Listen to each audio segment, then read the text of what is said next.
All right, everyone. Today we're going to be talking about the birth of Islam, and we're going to be looking at it particularly from the historical standpoint. We really won't be focusing all that much on the aspects of it as a religion, but we'll be looking at it in terms of its historical significance. Just to help us situate ourselves and we know where we're talking about, the area in particular that we're going to be focusing in on today is on the Arabian Peninsula. Now, the Arabian Peninsula today is made up mostly of Saudi Arabia, but there are some other countries, including Yemen, Oman, and United Arab Emirates, as well as a couple other smaller ones. But the area that we're going to be focusing in on today is the Arabian Peninsula. In particular, this area right in here.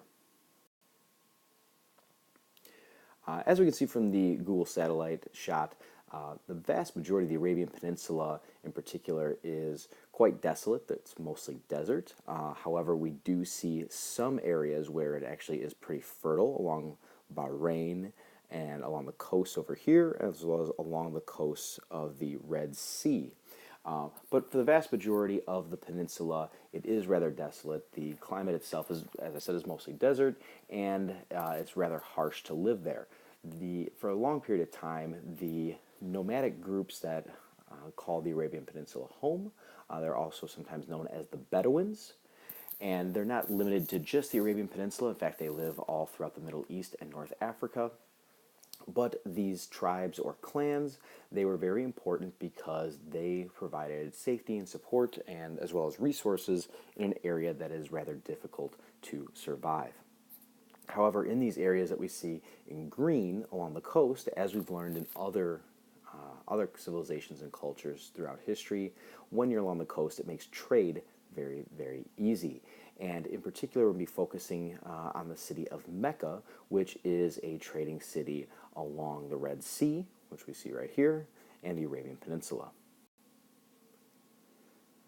The name that we need to know that's associated with the birth of Islam is a man named Muhammad. Muhammad is born in Mecca, and he was born into a family of merchants and traders, and that's what he grew up to be, as well as his wife's family, who he married into. They were also merchants and traders.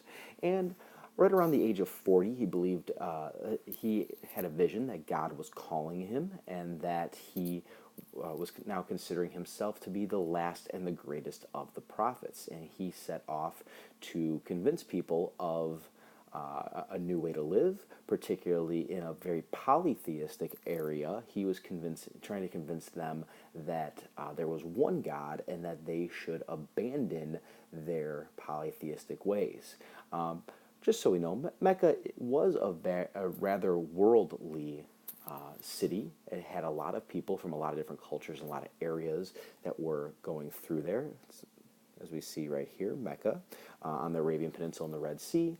We see a lot of goods that are flowing into the Arabian Peninsula and out to places like Asia, to Europe, and to Africa. So it was a hub of interchange and trade and a cultural exchange of ideas. And as we've learned about through other civilizations and cultures, when there's a lot of trade, religion is also one of those things that gets spread fairly easily. As Muhammad grew in his quest to convince people of his belief in one God, understandably, some people did not really appreciate that, and he was forced into what we would consider an exile, to leave the city of Mecca for the city of Yathrib, also known as Medina, and when he left there, he started to gain more and more followers. And in addition to being a religious leader, over time he developed into both a political and a military leader. And once he had built up a large group of followers, he returned to Medina and returned victoriously. Now, while he did die a few years later, he was successful in unifying the Arabian Peninsula under one religion. As we can see, this area over here in the yellowish tan color, this was the area that he had converted to Islam by roughly the time of his death. However, all these areas that we see in this bluish purple and this green, pretty much stretching from Pakistan and India over here, all the way to Portugal, Spain, and Morocco over in the west, this would all be converted to Islam roughly in the next 120 years. So the religion would grow very rapidly. In terms of what Muslims believe, it's generally centered around the 5 pillars. The 5 pillars are what we see here. Faith. There is no God but God, and Muhammad is his prophet. This is saying that Muslims are monotheistic, much in the same way that Christians and Jews are. Muhammad is seen as the last and the most perfect of the prophets. Other prophets throughout history that Muslims believe were important were people like Abraham and Moses and Jesus. Jesus is not considered to be the Son of God like he is by Christians, but he is considered to be a very intelligent, very wise prophet. Prayer. 5 times a day, all around the planet, Muslims will face Mecca, the city of Mecca, while they do their prayers. Alms. Alms are donating money to the poor to better people, better the civilization and the community for those people that don't quite have as much. If you are financially able to, you are required to give money to the poor. Fasting. During the holy month of Ramadan, Muslims are required to fast from sunrise to sunset. They are required to fast from things like food and drink as well.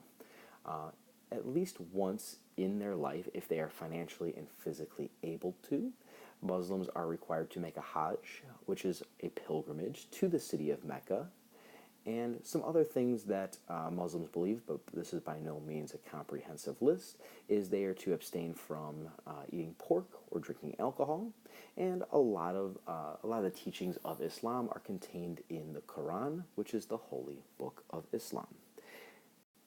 And what I want to leave you with here is just a picture of the Kaaba, which is in Mecca, and this is the most holy site for all of Muslims in their entire faith, and this is where Muslims make their pilgrimage to. You'll notice that a lot of these people are wearing white or wearing a light color, and that is done by design. They are to do that so that everyone is the same, whether you're rich or poor, no matter where you're from in the world, all Muslims are seen as the same in front of the eyes of God. I hope you found this informative, and I hope you enjoyed it. Thank you.